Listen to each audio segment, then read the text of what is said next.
faut savoir que on le sait, hein, les virus mutent toujours un petit peu. Les coronavirus mutent moins que d'autres virus comme la grippe ou le virus du sida par exemple, mais ils mutent un peu. Et puis là, il y a eu des descriptions qui sont arrivées par le Royaume-Uni et aussi assez vite par l'Afrique du Sud, d'un coronavirus SARS-CoV-2 qu'ils trouvaient un tout petit peu différent, qui avait accumulé un peu plus de mutations que les autres. Et surtout, ils nous ont alerté la communauté scientifique que ces virus, qu'ils ont donc appelés des variants, avaient des propriétés probablement un petit peu différentes dans leur biologie, ce qu'on n'avait pas encore vu jusqu'à présent. On parle donc du variant anglais, c'est celui dont on parle beaucoup, on parle du variant sud-africain, on parle d'un variant brésilien, pour lequel on n'a pas beaucoup d'informations, et on parle aussi d'un variant californien, et que ce soit variant donc on appelle sud-africain maintenant ou le variant qu'on appelle anglais, hein, même si en fait on ne sait pas très bien où ils sont apparus, c'est plutôt l'alerte a été donnée via le Royaume-Uni ou via l'Afrique du Sud. Et effectivement ces virus un tout petit peu différents de SARS-CoV-2 ont pris le pas sur les autres séquences virales, et notamment au Royaume-Uni et aussi en Afrique du Sud, ils deviennent majoritaires. Globalement, c'est quand même toujours le même virus. C'est toujours du SARS-CoV-2, c'est toujours le même génome.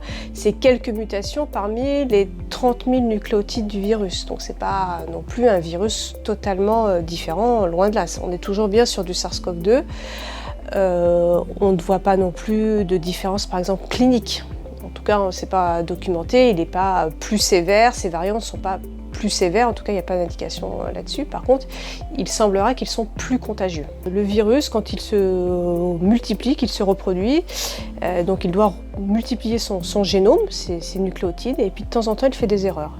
Donc c'est les aléas de ces erreurs qui fait qu'on va ressortir un virus qui n'est pas exactement celui d'origine. Ça, tous les virus à génome ARN le font. Donc le virus de la grippe, par exemple, le fait énormément. Le virus du sida le fait énormément, bien plus que les coronavirus.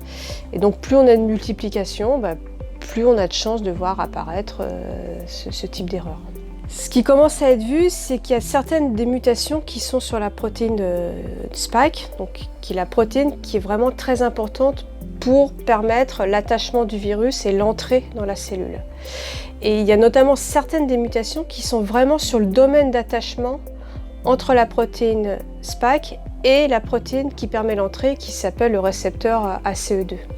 Et donc il semblerait que ces quelques mutations font que finalement, il y a encore une meilleure affinité de la protéine virale pour le récepteur cellulaire. Donc ça veut dire qu'il y a un accrochage qui va se faire encore mieux qu'avant entre le virus et son récepteur. Et donc le fait qu'il y ait ce meilleur accrochage va sûrement permettre au virus de rentrer encore plus facilement. On peut espérer que des bonnes nouvelles du vaccin, qu'il y ait de plus en plus de gens vaccinés. On pourrait espérer qu'il y ait un peu moins de transmission du virus, ce qui n'est pas encore complètement sûr. Et si on avait moins de transmission du virus, en tout cas, du coup, on laisserait moins de possibilités peut-être à ce qu'il y ait des virus un peu qui circulent, donc qui mutent. Il faudrait en fait finalement que la protéine Spike change un petit peu dans sa conformation et que du coup que les anticorps qui sont produits suite à la vaccination finalement neutralisent pas, n'empêchent pas l'entrée. Parce que la protéine Spike est un petit peu différente, suffisamment différente pour que les anticorps ne s'accrochent pas dessus et ne neutralisent pas. Donc ça, c'est effectivement quelque chose que l'on craint, qui est en cours d'étude. Pour le variant dit anglais, les vaccins actuels semblent être bien protecteurs contre, donc ça c'est plutôt une bonne nouvelle. Pour le variant sud-africain, il y a encore un peu des doutes, donc ça serait peut-être un peu moins protecteur, mais ce ne serait pas non plus zéro. Pour les autres variants que je citais, brésilien et californien, à ma connaissance, on ne sait pas. Et puis on peut des fois être un peu optimiste, c'est-à-dire que les vaccins, on parle souvent des anticorps neutralisants qui sont induits, et c'est vrai qu'ils sont très très importants dans la protection.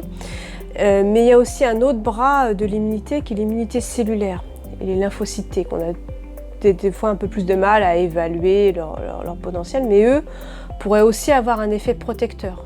Donc en fait, pour que le vaccin, ce que je veux dire, c'est que pour que le vaccin ne soit plus du tout efficace, il faudra que le variant échappe à la fois aux anticorps, mais aussi probablement à l'immunité cellulaire. Donc je ne dis pas que ça n'arrivera pas, mais il faut quand même, il faudrait un variant qui soit quand même assez différent.